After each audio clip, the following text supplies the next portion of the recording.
안녕하세요. 오늘도 사연 살롱을 찾아주셔서 감사합니다. 결혼한 지 올해로 20년이 되는 주부입니다. 벌써 20년이라니. 세월이 정말 빨리 흐르네요. 저에게는 아버지가 두 분 계세요. 한 분은 저를 낳아주신 아버지시고 또 한 분은 저를 살게 해주신 아버지입니다.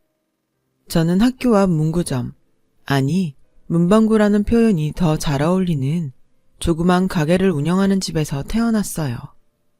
지금이야 웬만한 학용품도 인터넷으로 주문하지만 그때의 문방구는 학용품뿐만 아니라 먹을 것과 게임판까지 있어서 아이들의 천국과도 같은 곳이었잖아요. 그래서 항상 저희 가게는 아이들로 붐볐고 가게 안에는 언제나 달콤한 냄새가 가득했는데요. 요즘 달고나가 다시 인기를 끌고 있다 보니 저절로 그때의 그 기억이 새록새록 떠오르더라고요. 이런 게 추억인 거겠죠.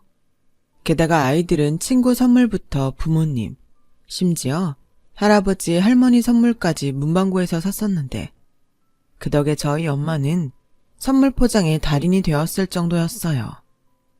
그리고 제가 태어나고 4년 뒤 엄마는 동생을 낳았고 저희 가족은 4명이 되었는데요. 남동생이 크면서부터 저희 집은 항상 시끌시끌하고 복닥복닥했답니다. 다른 집 남매들처럼 저와 남동생도 크면서 엄청 싸웠어요. 그래서 항상 엄마에게 둘이 세트로 늘 혼이 나곤 했었죠. 엄마에게 그렇게 혼이 나는 날이면 어떻게 아셨는지 아빠가 가게 문을 닫고 들어오시면서 엄마 몰래 눈깔 사탕 하나를 제 손에 쥐어주곤 하셨어요. 그리고 엄마랑 준섭이한테는 비밀이다. 우리 공주 혼자 몰래 먹어. 라는 말을 꼭 하셨는데 아빠가 시키는 대로 혼자 몰래 먹던 그 사탕 맛이 정말 꿀맛이었어요. 입안 가득 사탕을 녹여 먹고 있으면 엄마한테 혼이 났던 마음도 사탕처럼 녹아내리곤 했었죠. 그렇게 평범하게 행복했던 저희 집. 저는 다른 집들처럼 당연히 그런 평범한 행복이 영원할 줄 알았어요. 적어도 제가 어른이 되고 결혼할 때까지는 지금과 크게 달라질 것이 없다고 생각했었는데 제가 17살이 되고 중간고사를 얼마 앞두고 있을 무렵에 새벽에 다급한 전화가 걸려왔어요. 정읍에 살고 있던 할머니가 쓰러져 병원으로 실려가셨다는 연락이었어요.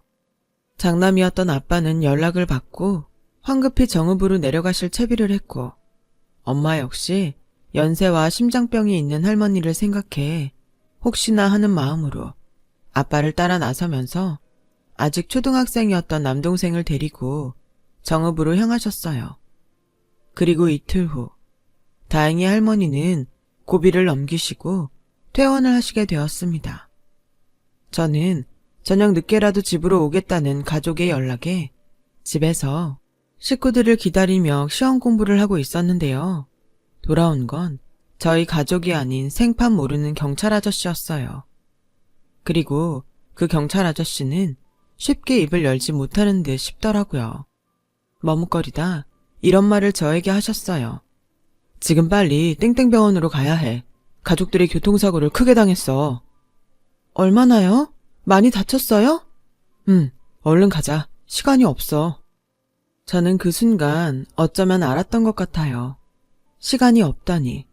그 말이 이상하게 제 마음에 탁 걸리더라고요. 그리고 왜 그런 안 좋은 예감은 적중하고 마는지. 병원에서 가족들과 마지막 인사를 해야만 했습니다. 시끌시끌하고 복닥복닥했던 집에서 저 혼자 남았다는 외로움과 더 이상 가족이 없다는 공포에 한동안은 이렇게 혼자 살아남아 뭐할까 싶어 자포자기하기도 했어요. 공부를 해야 할 이유도 모르겠고 학교에 갈 이유도 모르겠고 장례를 치르고 있는 동안 저는 가족들에게 미안하게도 앞으로 사는 것이 막막해 슬퍼하기보다 무서워서 울었어요. 그런데 그런 저를 내내 안쓰럽게 지켜보던 분이 계셨는데요. 그건 바로 저에게 병원에 가자고 하셨던 경찰 아저씨였어요. 아저씨는 가족도 아니고 지인도 아니면서 그저 제가 안타까우셨는지 장례를 치르는 내내 빈소에서 자발적으로 손을 보태셨어요. 그 모습이 고맙기도 했지만 한편으로는 그만큼 제가 불쌍해 보이는 건가 싶어 또 절망했죠. 경찰 아저씨에게 고맙다는 인사도 하지 못한 채 정읍에 있는 할머니 집으로 거처를 옮기게 되었어요. 그리고 뒤늦게 발견한 편지 봉투에 경찰 아저씨의 편지가 있었는데요. 대충 내용은 가족이 옆에 없지만 앞으로도 힘내서 열심히 살고 할머니 말씀 잘 들으라는 내용이었는데 저는 그 글이 눈에 들어오지 않았어요. 왜냐하면 저는 정읍으로 온 후 줄곧 할머니를 미워했거든요. 그때 그 연락만 아니었다면 저희 부모님과 남동생은 계속 제 옆에 있었을 텐데 그 순간에는 할머니가 저희 가족을 모두 빼앗아가 버린 것 같아 저는 죄송하게도 할머니가 돌아가시기 전까지 할머니를 참 많이 원망했어요. 그리고 가족도 없고 형편이 여의치 않았던 탓에 대학 진학은 포기해야 했고 할머니가 돌아가시고 저는 다시 예전 살던 서울로 올라와 생활하며 작은 중소기업에 취직을 했어요. 그때까지도 저는 세상에서 가장 불행한 사람이 저라고 생각했고요. 그래서 인생 될 대로 되라고 생각하며 겁없이 살았어요. 어쩌면 이런 저를 하늘에 있던 가족들이 안타깝게 생각했는지 그때 평생의 인연을 만나게 되었어요. 바로 지금 저와 20년을 함께한 남편이었죠. 저와 남편은 길에서 만났어요. 1년 중 제가 가장 싫어했던 가족들의 기일날이었던 그날은 몹시도 추웠던 날이었고 외로웠던 날이었어요. 저는 저에겐 더 이상 행복한 미래 따위는 없다고 생각했어요. 20대가 넘은 어른이었는데 지금 생각하면 몸만 어른이었지 마음은 17살 그대로였던 거예요. 그런 나약한 마음으로 저는 그날 어딘지도 모를 한강다리에 우두커니 서 있었죠. 날이 몹시 추웠는데 온몸이 꽁꽁 얼어도 이상하게 마음이 식지 않아 찬바람을 몇 시간이고 쐬고 있었더랬죠. 그때였어요. 남편이 슬쩍 다가와 저에게 느닷없이 따뜻한 캔커피를 건네주었고 처음 본 저에게 이런 말을 하기 시작했어요. 추운 날씨 좋아해요. 이런 날씨엔 캔커피가 딱인데 마실래요? 누구세요? 그냥 지나가던 사람이에요. 근데 딱 봐도 엄청 추워 보이는데 마침 제가 캔커피를 들고 있어서요. 몸이 꽁꽁 얼었을 때 이런 따뜻한 커피 한 모금 마시면 진짜 행복하거든요. 저는 횡설수설하는 듯한 남편을 보고 고맙다기보다는 수작을 부리는 것이 아닐까 생각했어요. 그래서 됐다고 커피를 돌려주려고 했는데 이 남자의 다음 말에 그만 멈칫하게 되었어요. 우리 몸은 이런 따뜻한 커피로도 아주 조금은 따뜻해지잖아요. 마음도 그런 것 같아요. 누군가 이렇게 함께 있어주면 아주 조금은 따뜻해지지 않을까요? 저는 남편이 하는 말을 도통 이해할 수 없었어요. 하지만 이 남자가 저를 위로하고 싶어 한다는 것은 느낌으로 알 수 있었는데 이상한 자격지심인지 저는 그 남자의 호의를 받고 싶지 않더라고요. 외롭고 슬픈 건 맞지만 누군가에게 동정받고 싶지 않은 그런 마음이 그때 당시 저에게는 아주 컸었거든요. 그래서 저는 그날 남편에게 받은 캔커피를 돌려줬어요. 그리고 자리를 피해버리려고 하는데 남편은 저에게 다가와 캔커피가 싫다면 이거라도 하고 가라며 자기가 하고 있던 목도리를 제 목에 걸어주는데 저는 이상하게 화가 나서 남편에게 이렇게 말했어요. 남이야 춥든 말든 그쪽이 무슨 상관이에요. 내가 불쌍해 보여요? 아주 웃기지도 않아. 화나게 했다면 미안해요.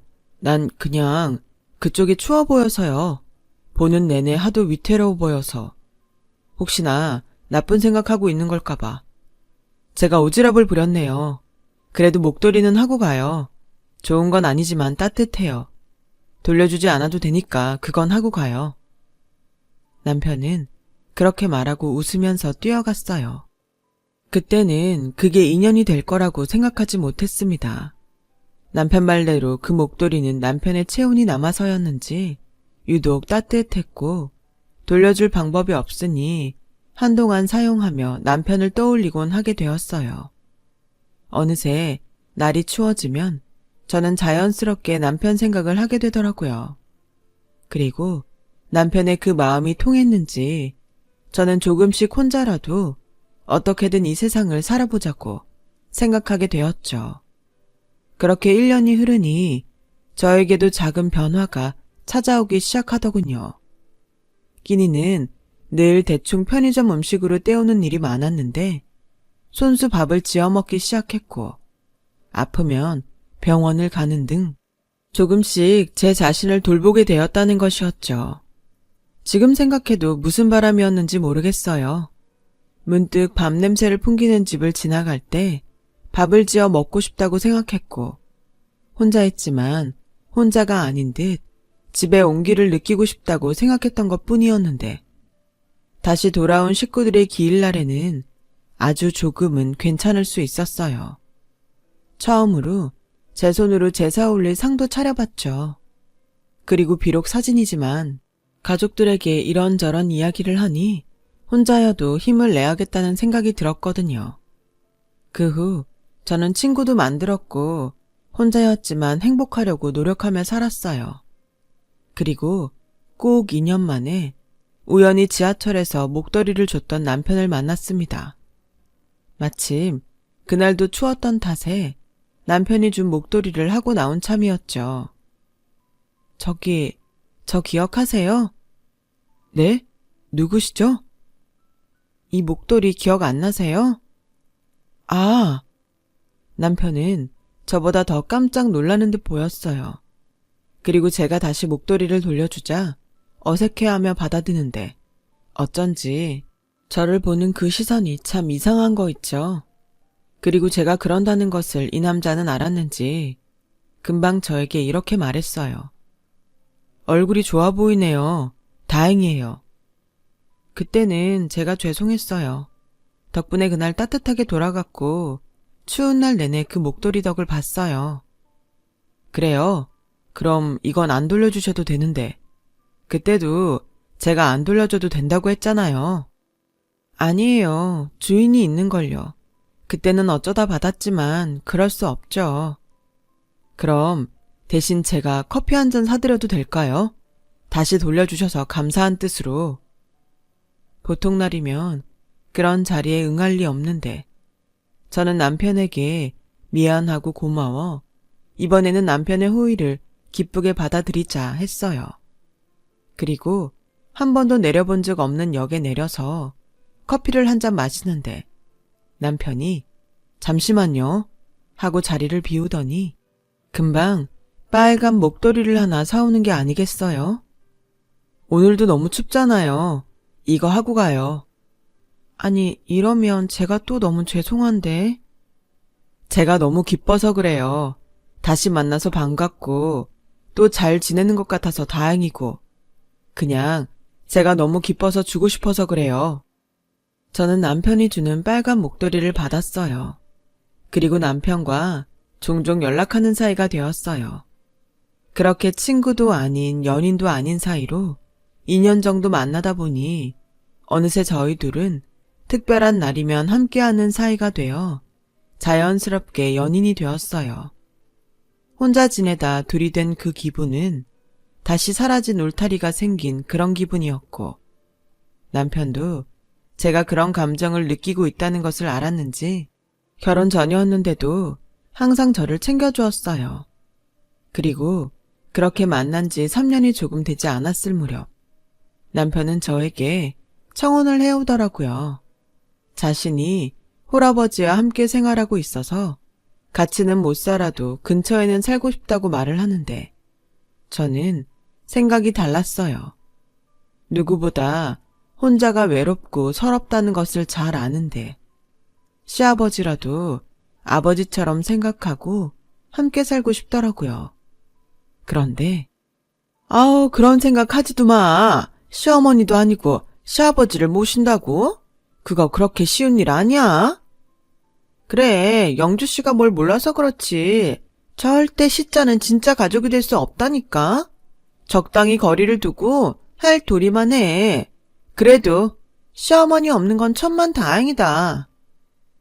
저는 주변의 반응을 듣고 제가 이상한가 싶었어요. 저는 가족이 일찍 제 곁을 떠나서인지 무조건 다 함께 살고 싶은데 또 낳을 수 있다면 아이들도 많이 낳아서 예전에 저희 집처럼 시끌시끌하게 살고 싶은데 주변 여자 선배들은 그런 저의 생각을 현실을 모르는 소리라고 하더라고요.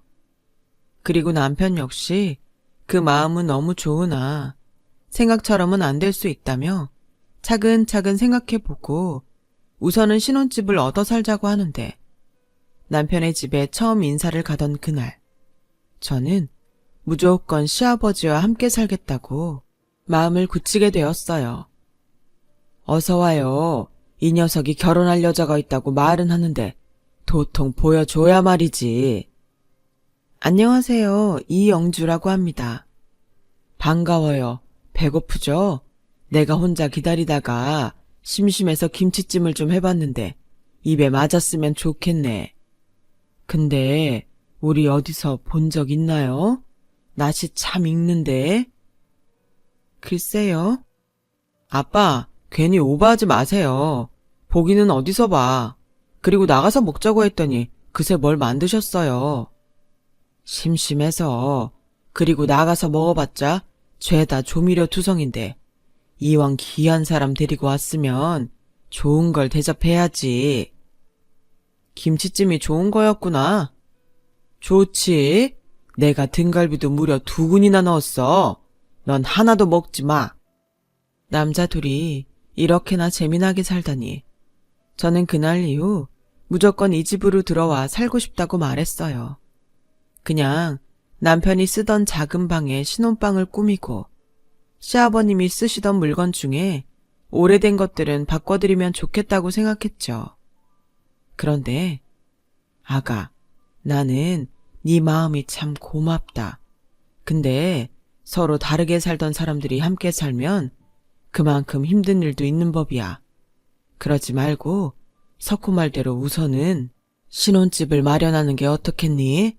나는 정말 혼자 지내도 괜찮다. 아니에요. 제가 그러고 싶어서 그래요. 아실지 모르겠지만 제가 가족이 없어요. 그래서 혼자라면 정말 지긋지긋하고 저는 한 명이라도 좋으니 식구가 많았으면 좋겠어요. 그래, 내가 그 얘기는 들었다. 어찌나 내 마음이 아픈지.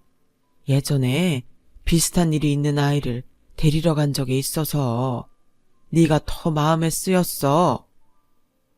저는 그때 이상한 기분이 들었어요. 시아버님 직업이 경찰이기도 했고 또 저런 이야기를 들으니 혹시나 하는 생각이 들더군요. 그래서 시아버님에게 이렇게 물어봤어요. 전에 저한테 낯이 익다고 하셨죠? 혹시 저랑 비슷한 아이가 정읍에 있는 할머니 댁으로 가지 않았나요? 맞아. 역시 너였던 거니? 내가 낯이 익다고는 생각했지만 정말 너야? 아이고, 언제 이렇게 컸어? 세상에, 무슨 이런 인연이. 저는 꿈을 꾸는 것 같았어요. 부자가 돌아가며 저를 안쓰러워했고 또 그렇게 저를 도우려 하더니 이렇게 가족의 인연까지 되다니 정말 너무 신기하고 그래서 꿈인 것 같다는 생각을 했었죠. 그리고 꿈이라면 영원히 깨지 않으면 좋겠다고 생각하며 저는 저의 뜻대로 남편이 살던 집에 신혼방을 꾸며 결혼하게 되었는데요. 특별한 인연이 있는 사람들과 살아서인지 저는 불편함보다 가족이 생겼다는 안정감에 마음이 놓이기 시작했어요. 남편이 직업상 출장이 많은 사람이었는데 남들은 남편도 없이 시아버지와 둘이 집에 있으면 싫지 않냐고 했지만 저는 오히려 남편이 없어도 혼자가 아니라는 사실이 더욱 좋았을 정도였어요. 그렇게 결혼 후 첫 명절이 되었고 3년 전까지는 큰 집에 명절을 쐬러 가셨는데 남편의 할머니가 돌아가시면서 더 이상 명절을 다른 사람들과 함께 보내지 않게 되었다는 남편의 집은 제 생각보다 명절 음식을 많이 준비하셨어요. 평소에도 손이 큰 시아버지라 그래서 그런가 보다 하며 저는 전에는 느끼지 못했던 명절 분위기를 느끼면서 시아버지를 도와 전도 부치고 음식도 만들었는데 명절 당일 저는 깜짝 놀라고 말았어요. 글쎄 시아버지가 시어머니 차례상을 차린 상 옆에 저희 가족 차례상을 함께 차려주셨지 뭐예요. 정말 생각도 하지 못한 일이라 놀라서 아무 말도 하지 못했는데 시아버님은 음식이 입에 맞으실까 모르겠다며 빨리 와서 저에게 절을 하라고 손짓하셨어요. 아버님, 뭐해? 가족들 차례상 드시게 얼른 인사드려. 안녕하세요. 제가 영주 시아버지가 되었습니다. 제가 앞으로 사돈분들 목까지 영주 위해주고 살겠습니다. 우리 영주 정말 씩씩하게 잘 컸죠? 예쁜 딸을 저희 집에 보내주셔서 정말 감사합니다. 석호 너 뭐해? 빨리 술 따라드려. 네, 장인어른 장모님, 그리고 처남, 영주 행복하게 살 수 있도록 노력하겠습니다. 저 예쁘게 봐주세요. 사위 절 올리겠습니다. 아, 그리고 옆에는 저희 어머니세요. 상을 이렇게 차리는 게 맞는 건가 싶은데. 이게 뭐 어때서? 저희 아버지 정성이니까 어색해도 이해해 주십시오. 자기야, 같이 절 올리자. 무슨 시트콤도 아니고 저는 눈물이 나다가 웃음이 나와서 얼굴이 우스꽝스러워졌어요. 이런 행복이 저한테도 있을 줄이야. 저는 무조건 이 두 사람에게 잘하고 살아야겠다고 다짐하며 그렇게 힘든 줄도 모르고 행복한 명절을 보냈습니다. 그 후에도 남편은 물론이고 시아버지와 정말 부녀 사이가 아니냐는 오해를 받을 정도로 잘 지내게 되었는데요. 인생은 누구도 예측할 수 없다고 생각지 않았던 문제가 저에게 생기고 말았어요. 안타깝게도 이번에도 자연유산 되었네요. 아무래도 정밀한 검사가 필요한 듯 보입니다. 2번의 자연유산을 겪고 저는 심각한 우울증을 겪어야 했어요. 남편은 아이를 좋아했고 또 간절히 원하는 사람이라 누구보다 빨리 우리의 아이를 갖고 싶었는데 자꾸만 아이를 허망하게 보내는 일이 생기니 그 죄책감이 이루 말할 수 없게 찾아오더라고요. 시아버님은 괜찮다며 보약이며 좋은 음식을 해주시려고 하고 남편은 괜찮다고 말은 하지만 내심 실망하는 눈치에 저는 점점 웃음을 잃어가고 있었어요.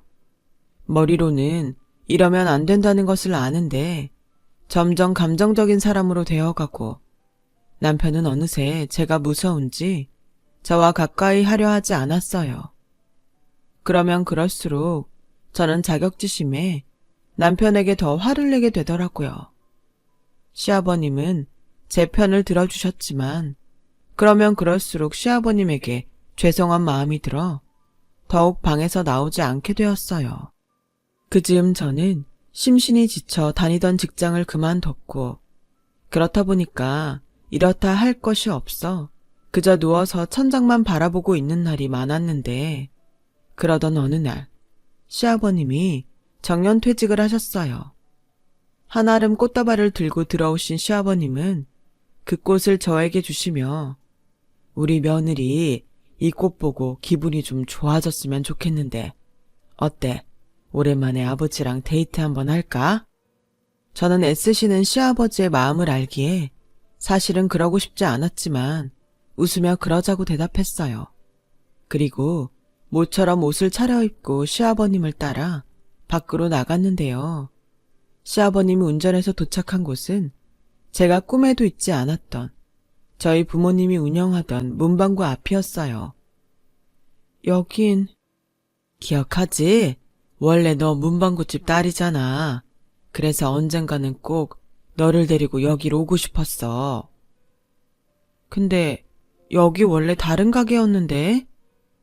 저는 이상해서 몇 번이고 간판을 보고 또 다시 봤어요.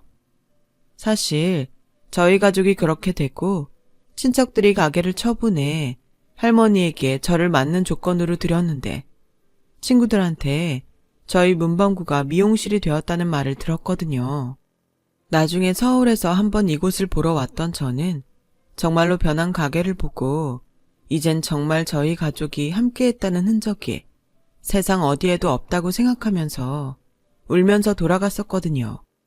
그곳이 정말 거짓말처럼 예전 모습 그대로 거기에 있었어요. 그리고 시아버님은 차에서 내려 주머니에서 열쇠를 꺼내시더니 가게 문을 열고 들어가셨어요. 그 안 역시 예정은 저희 가게 모습을 그대로 재현한 듯 보여 저는 그만 깜짝 놀라고 말았어요. 영주야, 내가 꿈이 하나 있었단다. 나는 사실 어릴 때 너무 가난해서 빵 하나 사 먹을 돈이 없었어. 그래서 이 다음에 크면 빵집 사장님이 돼서 빵을 실컷 먹어야지 했단다. 그래서 퇴직을 하면 정말로 빵집을 열 생각을 했어. 근데 너를 보고 꿈이 바뀌었다. 나는 이제 문방구집 사장님이야. 그리고 영주 네 아버지다. 아버님. 전에 장례 끝나고 너 정음에 내려가고 며칠 뒤에 나도 여기 와본 적이 있어. 때마침 그날 여기 가게 정리하는 날이라 마음이 편하지 않았지. 그 사고가 아니었다면 오늘도 여기서 장사를 하시고 계실 텐데. 그래서 나도 모르게 사진을 찍었다. 나중에 너한테 편지 한 통을 보낼 수 있게 되면 꼭 그 사진을 보내주고 싶었거든. 근데 세월이 뭔지 다 잊고 살았는데 너를 가족으로 맞이하게 되다니 우리가 정말 인연은 인연인가 보다. 그렇지? 세상에 이렇게 큰 선물을 주는데 나도 이 정도는 해야지. 어때? 나 그럴싸해 보이냐? 저는 아버님의 말에 고개를 크게 끄덕였어요. 그러자 아버님은 호탕하게 웃으셨죠.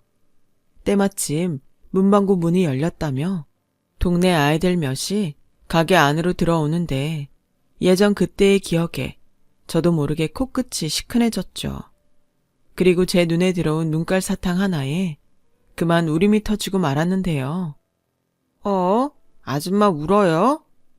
어허, 땡! 아줌마라니 아저씨 딸이다. 할아버지 딸이니까 아줌마 맞잖아요. 요 녀석이야? 남의 귀한 딸한테 무슨? 너 자꾸 그러면 우리 문방구 출입 금지다. 에이, 그런 법이 어딨어요. 이 가게 다시 생겨서 우리 엄마가 얼마나 좋아하는데. 그래, 그렇다면 고객 관리를 위해서 너 앞으로 우리 문방구 VIP 해라. 엄마한테 꼭 말씀드려. VIP 됐다고. 저는 능숙하게 아이를 다루는 아버님의 모습에 웃음이 나왔어요. 그러자 제 웃는 모습에 아버님은 세상을 다 가진 듯 밝게 미소 지으시더라고요. 그렇게 저는 차츰 예전의 모습으로 돌아갈 수 있었어요.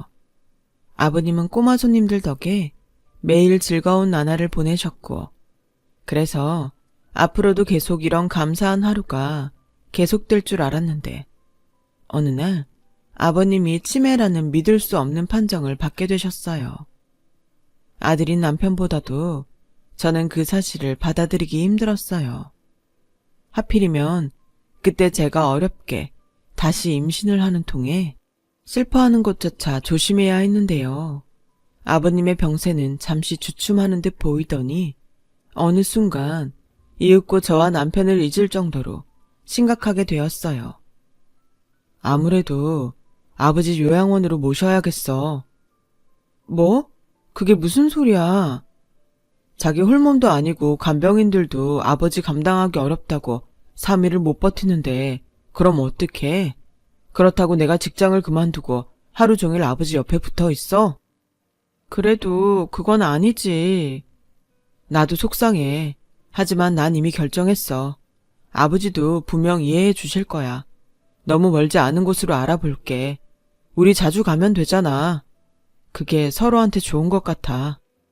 저는 이미 마음을 굳혔다는 남편을 몇 번이고 말렸어요. 기억을 잊어 이젠 저도 못 알아보시지만 그동안 저한테 보여주신 아버님의 모습이 눈앞에 아른거려서 차마 남편 뜻에 따를 수가 없더라고요.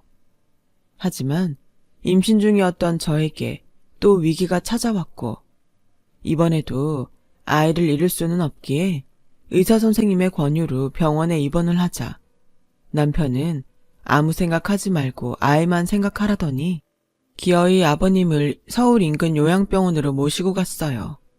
그리고 위치도 저에게 알려주지 않던 남편은 제가 자고 있을 거라 생각했던 새벽 늦은 시간이 되어서 혼자 어깨를 들썩이며 소리도 죽인 채 울더군요.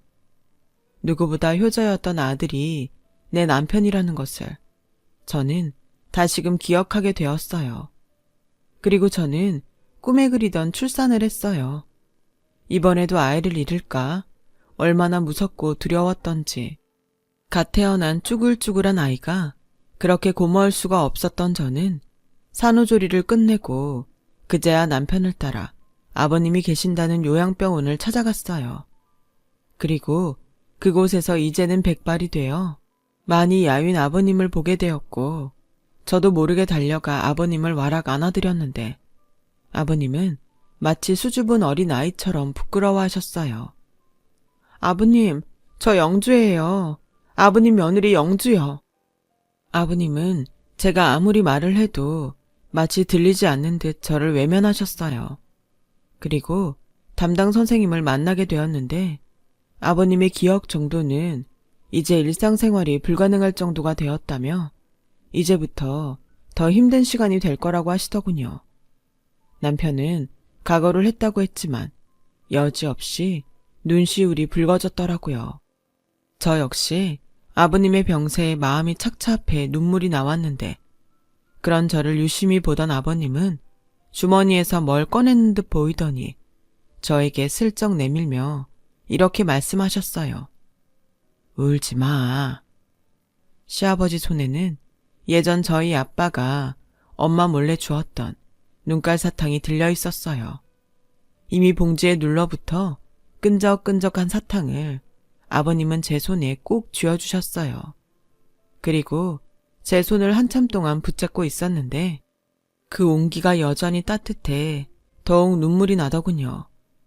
그 후 저는 종종 아버님을 보러 요양병원을 찾았고 언제나 저를 기억하지 못하는 아버님을 보며 이제는 애성이 생겨 울지도 않고 혼자 제 이야기만 실컷 떠들다 오곤 했었는데 어느 날 문득 아버님이 직접 적으셨다는 활동지를 보고 저는 아주 오랜만에 기쁨의 눈물을 흘리게 되었어요.